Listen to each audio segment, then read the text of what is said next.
Hi! Within this section, we're going to have an introduction for network penetration testing. So within the following sections, we're going to see how to attack networks.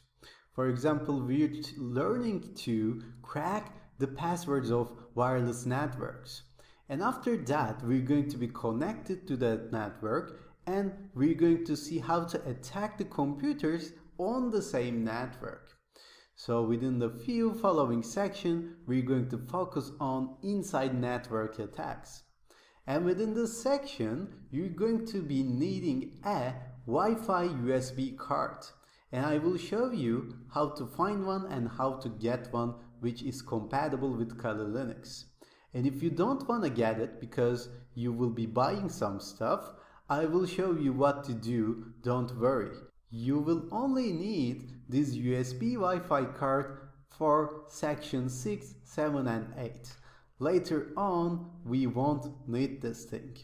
But if you're able, I suggest you get one because we're going to practice some wireless password cracks. So now, if you're ready, let's get started. Hi! Within this section, we're going to focus on network penetration testings.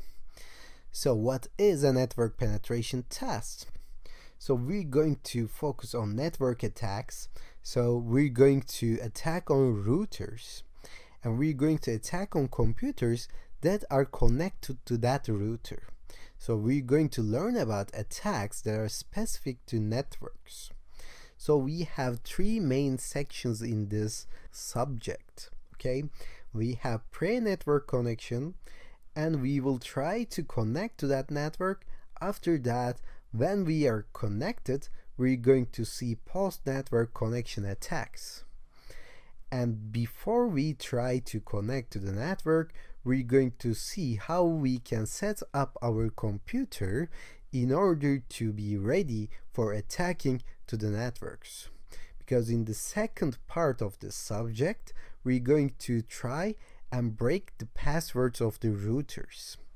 And when we try and get the password, then we will be connected, then we can run some network attacks to the other computers on the same network. And in order to do this, within the first section, we're going to need a USB Wi-Fi card. Why do we need it? Because we are using a virtual machine. So your own computer or your own laptop has its own USB Wi-Fi card. It's not USB actually, it has its own Wi-Fi card, built-in Wi-Fi card inside of it. But your own computer uses it.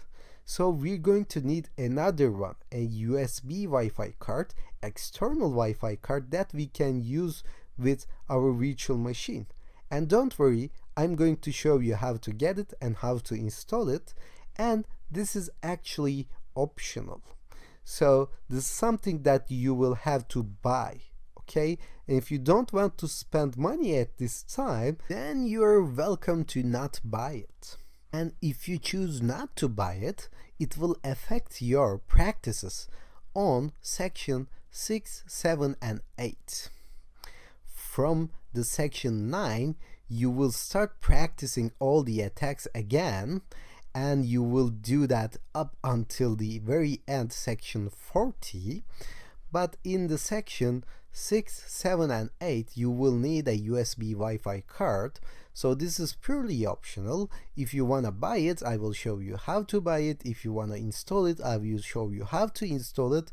But if you don't buy it, then don't bother at all. But you have to, I suggest, you watch these sections as well. Even though if you don't have any USB Wi-Fi card, you can still learn some methods from these sections. And these sections are actually short, so just watch them and try and learn how to break the router passwords. So maybe in your later career, you may want to learn about this and you may want to practice this with a USB Wi-Fi card, then you will know how to do them. Okay, so within the next lecture, we're going to see how can we buy a USB Wi-Fi card and what kinds of USB Wi-Fi cards are compatible with Kali Linux. So we're going to stop here. But don't worry, even if you don't buy this, you're still going to learn the network attacks because you will be practicing the post-network connection no matter what, because we're going to practice this post-network attacks on NAT network because it enables us to simulate network attacks because all the machines, all the virtual machines like Windows and Kali Linux will be on the same network anyway, thanks to NAT network, and it doesn't allow us to simulate these router attacks, so that's why we're going to need it. So let's stop here and do that within the next lecture. Hi, within this lecture we're going to see what kind of USB Wi-Fi cards that we have to buy in order to work with Kali Linux. So let me show you what I use in my daily life.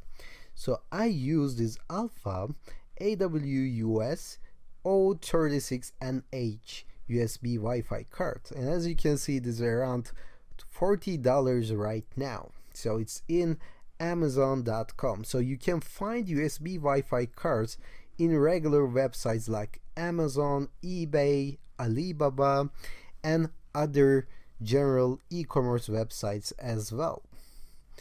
So how do we choose? First of all, let me show you some Google search. I'm going to search for USB Wi-Fi card compatible with Kali Linux, and as you can see, there are a lot of people are searching for that USB Wi-Fi adapter compatible with Kali Linux. And if you go to the search results, you will see that we have a lot of tutorials in here. So let me open a few of them and show you what to look for. Okay, so as you can see, there are a lot of tutorials, as I said, and they're focusing on chipsets. So we have models, we have brands, and we have chipsets. For example, if you go here, Alpha is the brand and this is the model of the Alpha, but it uses a certain chipset, and we can find the chipsets in the description or in here in the main title as well. And we have to look for these chipsets in order to understand the compatibility with Kali Linux.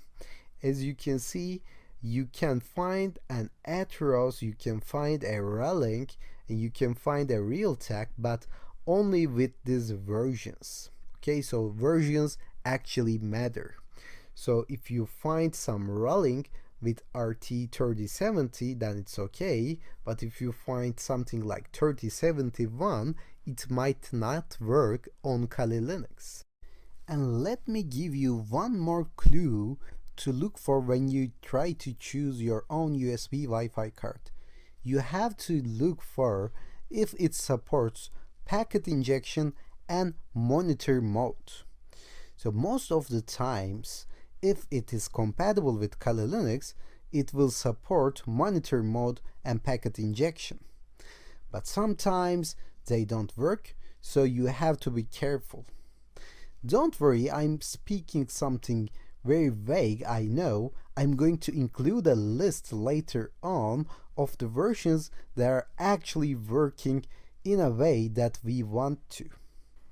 I know this is very hard for you because this is the first time that you're hearing about this, and you have to look for a lot of variables in here, a lot of attributes in here. Don't worry, we're going to find a good one for you. And I know that this works. Okay, I'm using for years, and I know that this works as well. So as you can see, this was one of the first suggestions on this very popular wirelesshack.org. Okay, and I got it from Alibaba, AliExpress, and it's only like $5 right now, and it works as well. And this $40 piece also works, and it isn't a matter of price, it's a matter of your choice, okay? So this has a wide range, okay? So it's getting signals from a wide range, and this doesn't get a signal from that long range, but you can use this as well in your own penetration tests, and you can use this as well. And I suggest you go and search for Kali Linux compatible USB adapters and just make a note of this wireless chipsets, and then search wireless adapters in Amazon or on your own country's e-commerce website, and then just compare them with prices and with chipsets and some ranges and everything. Then you can decide what to get. And no matter what, if you find something that you can return if it doesn't work, it would be great, because I have seen cases where most of the people manage to work it, but sometimes it doesn't work, so they had to return it. So even though you can get this like for $5 or $6, it's better not to stuck with a one that isn't working for you and that is stuck with you in your house. Anyway, I'm going to include a list in the next lecture where you can find these compatible chipsets, and also if you find something that works for you, you can share the links with me through messages or through Q&A. Then I could include that links in the list so people can benefit from them as well. So I'm going to stop here, and within the next lecture you're going to see that list, and after that we're going to see how to install these USB Wi-Fi cards on our VirtualBox or virtual machine. And don't worry, if you buy this, if you bought this, and if you're going to wait for 1 or 2 days, you may still try to continue and watch the lectures, and you may take some notes, and after your USB Wi-Fi arrives, then you can just install it and practice it, and this way you won't waste your time, you won't wait, you can just take notes and practice it later on. Hi, within this lecture we're going to see how we can add our USB Wi-Fi card to our Kali Linux machine. So in order to do that, we're gonna have to configure our settings of virtual machines. So you have to click on your Kali Linux machine and then go to the settings. But I'm not going into the VirtualBox settings, okay? So I'm not going to preferences from here, but rather I'm going to go over to the settings of Kali Linux itself. So this is not what I'm looking for. I'm looking for the settings of Kali Linux. So you have to click on Kali Linux and then settings. And in here you have to find the USB, okay, the ports, and under the ports there is a USB tab. So as you can see, you have to click on this enable USB and then choose USB 1, 2 or 3. And if you have a USB 3 compatible computer, it doesn't mean that you have to choose USB 3. I suggest you start with USB 3 or 2, and then if it doesn't work, just delete what you have defined and try with other USB ports later on. As you can see now, I have a Realtek machine, Realtek USB Wi-Fi card defined in my USB 3. And to do that, I went to here, okay, the ports USB and USB 3, and hit this plus button like we did in network section. Then it shows you the connected USB devices. Then you have to choose your USB Wi-Fi card. Then it will appear on this line here. Of course, if you have anything other than USB Wi-Fi card connected on your computer, it will appear in here as well, but you have to choose your USB Wi-Fi card. So later on, you can say OK, and it will save the latest configuration, but we are not done here. Later on, I'm going into the network, and as you might remember, we have chosen this NAT network thing in order to connect to the internet, but right now we're going to choose the bridged adapter. And this will allow us to collect a local IP directly from router and connect to the internet using our USB Wi-Fi card. So choose bridge adapter, and maybe you realize that there are other choices in the tab below, and in my case it says that EN0 Wi-Fi airport, and it isn't the USB Wi-Fi card that we have just connected, right? So choose one of the options appearing in here other than your USB Wi-Fi card. So choose one of the options, because we're going to say OK and we're going to start this, but before starting you have to plug out your USB Wi-Fi card. Maybe it will work without plugging out and plugging in again, but the safest way to do this, choosing one of the other options, plugging out the USB Wi-Fi card, then starting Kali Linux, and then plugging in the USB Wi-Fi card on your physical port only after Kali Linux starts. So let me give my username and password in here, and then I'm going to plug in my USB Wi-Fi card after I open my Kali Linux. So let me maximize this pane, then I'm going to plug in. Now I'm plugging in my USB Wi-Fi card. After I plug in, I will see my USB Wi-Fi card connecting to my computer from the upper menu in here, from devices or input section. Okay, so I have to go to devices and find the USB and choose the railing that I have connected.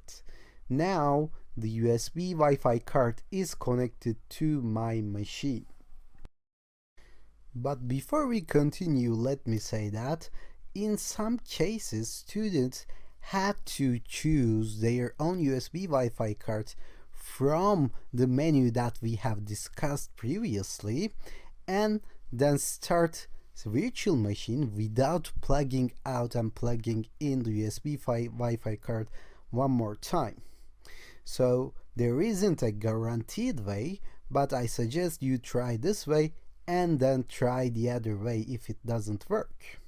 So right now, as you can see, I don't have anything connected in here, so it appears in this list. So let me turn off the wired connection, and as you can see, the Wi-Fi connection appears on this list, but it's not connected yet.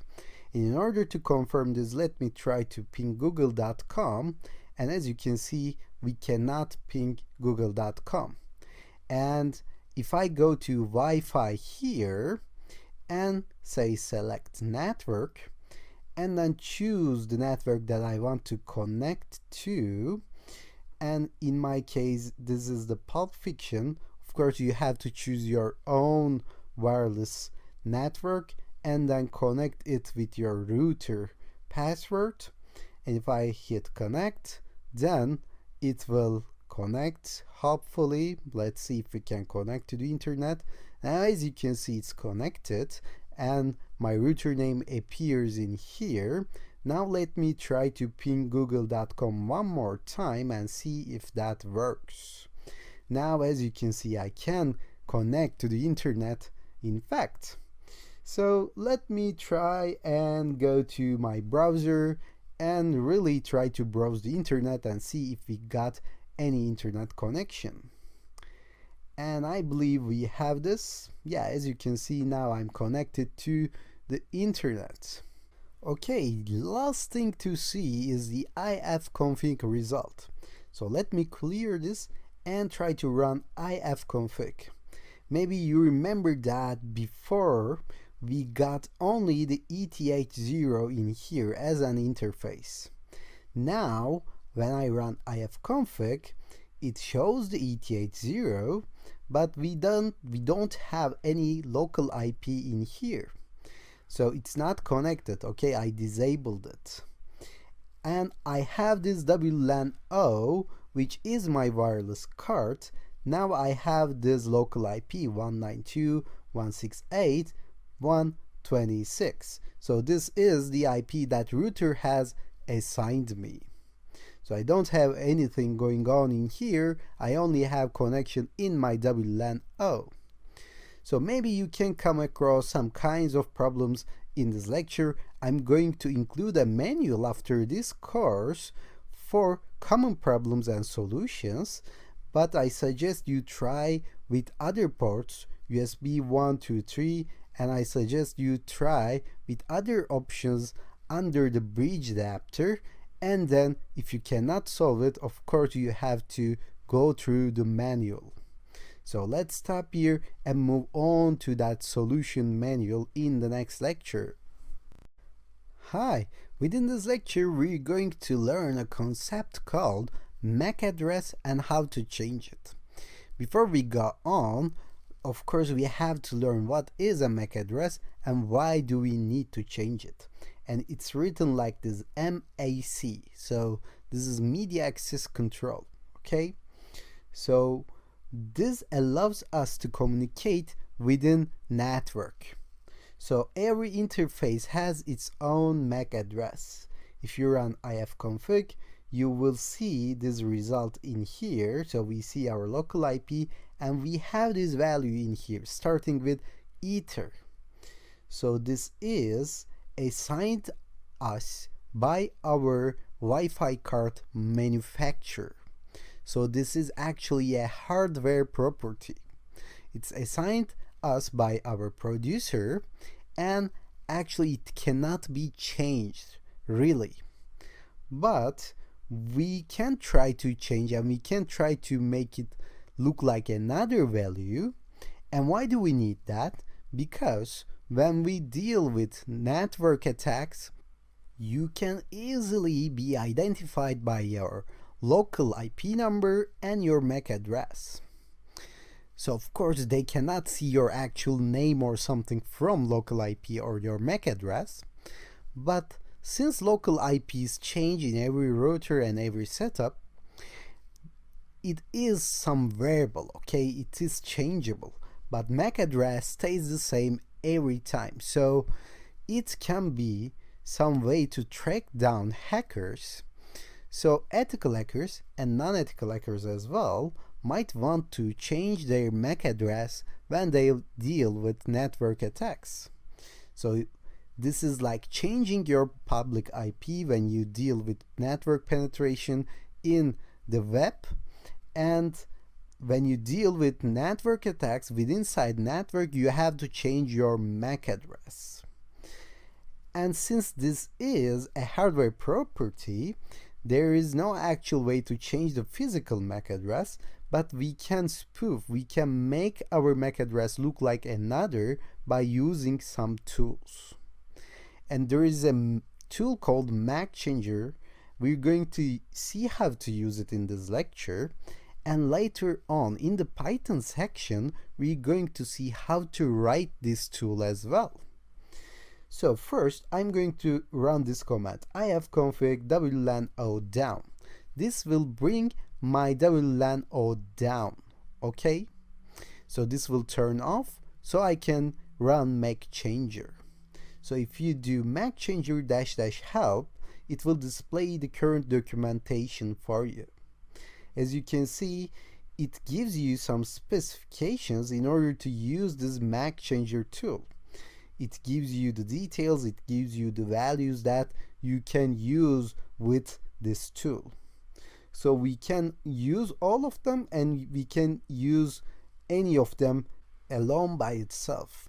So if I say MAC Changer -- random, for example, and of course I have to specify my interface as well as WLAN O, and I have to say MAC Changer -- random WLAN O, it will assign a random generated MAC address for me. As you can see, I have a new MAC right now. and sometimes it doesn't work. Sometimes the USB Wi-Fi card itself doesn't support this feature, and it isn't a big deal, but most of the times this MAC changer will work, and you had to bring your connection up after you do that.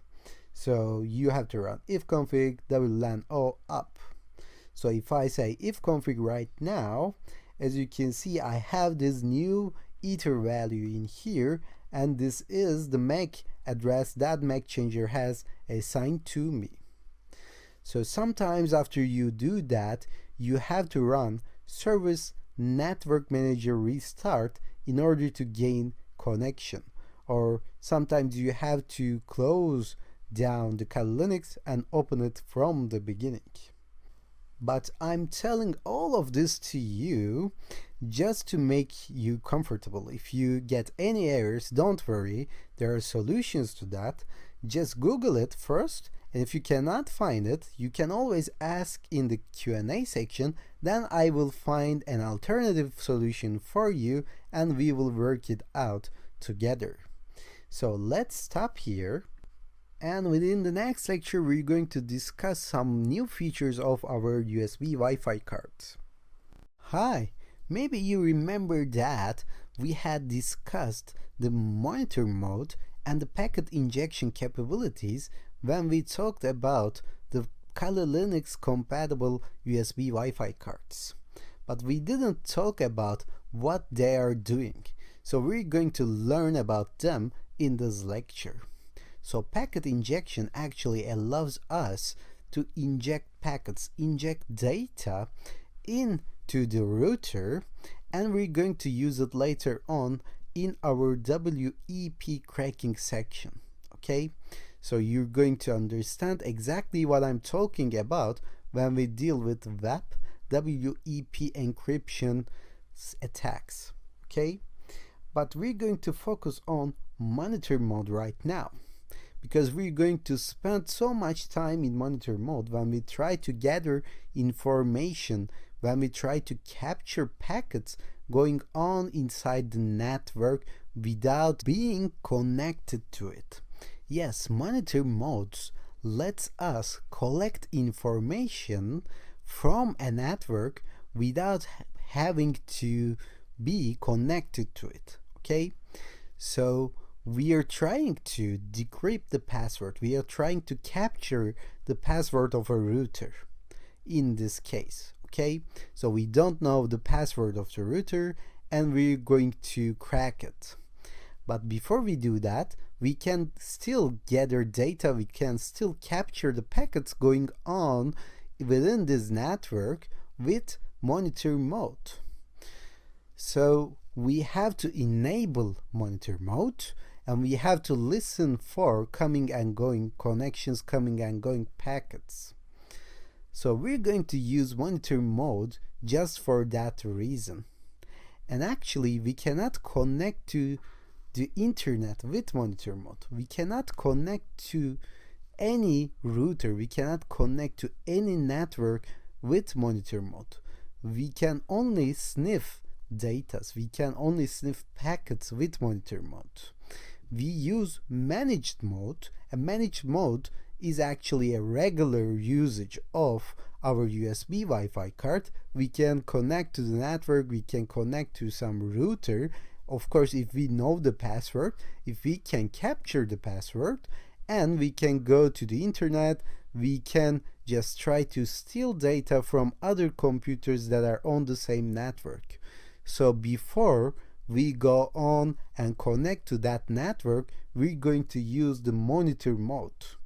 And after we get the password, we're going to use the managed mode. So it is very easy to go from monitor to managed and from managed to monitor, and I'm going to show you how to do that within Kali Linux in this lecture. So let me go back to my Kali machine. And of course, I'm using the bridge adapter with my USB Wi-Fi card plugged in. So let us discuss how we can go from managed mode to monitor mode. So we are in the managed mode by default. Okay, so this is the regular mode that we always use with USB Wi-Fi cards. If we know the password of some network, we can connect to it, we can connect to the internet, and in order to go from manage to monitor, you have to run this command: airmon-ng start WLAN-O. And of course, you have to be sure that your interface is named WLAN-O. In order to confirm it, you can run ifconfig and see that interface name of yours is actually the WLAN-O. It might be WLAN1, for instance. Then you have to write WLAN1 in here. And as you can see, now I ran this airmon-ng start WLAN-O command, and it gave me some results. So it gives me the list of the process that may interrupt my monitor mode in here. So maybe you have to run airmon-ng check kill in order to be successful, but most of the times it still works without killing this process. So in order to confirm this, I will run ifconfig or iwconfig in order to see that my mode has changed. So if I run ifconfig, then I will see that my interface is named WLAN-O mon right now. And mon, of course, stands for monitor mode. So I'm right now in the monitor mode, and if I run iwconfig WLAN-O, okay, WLAN-O mon rather than WLAN-O, because right now it's named WLAN-O mon, it shows me the current status of my interface. And as you can see, right now I'm in the monitor mode. I cannot connect to the internet, but I can sniff data from networks.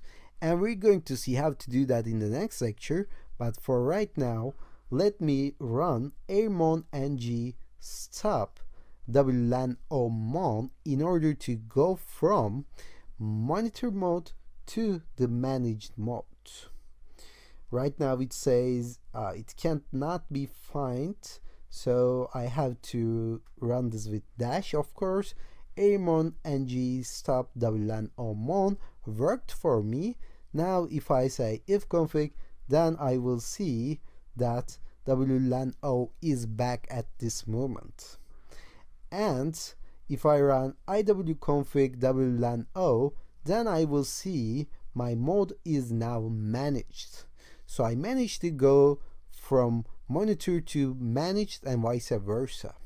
So let me show you another way to do it in case this fails in your own trial. So you have to do it manually without using airmon-ng at some cases.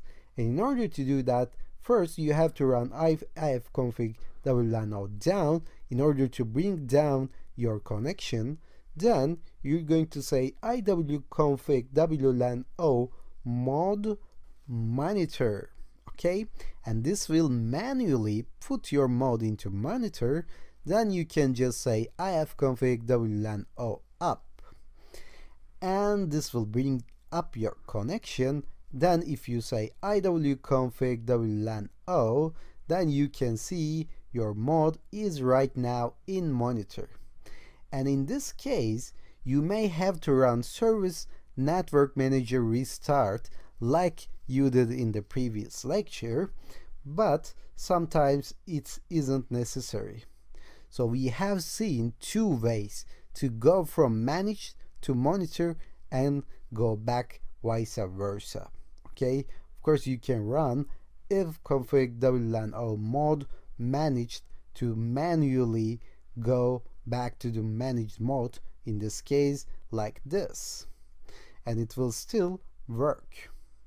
So whatever works for you, you can try on your own system, then you can confirm it with iwconfig WLAN-O. So we're going to stop in here, and within the next section we're going to see how to use this monitor method in order to sniff data from networks. Hi, I believe now you know how to work with USB Wi-Fi cards, how to work them within Kali Linux, how to change your MAC address and be anonymous on the same network. And again, you know by now how to use monitor mode and what is monitor mode and how is it different compared to managed mode as well. Now you're ready to move on to the next section where we will discuss how to gather information from the networks even if we are not connected to them.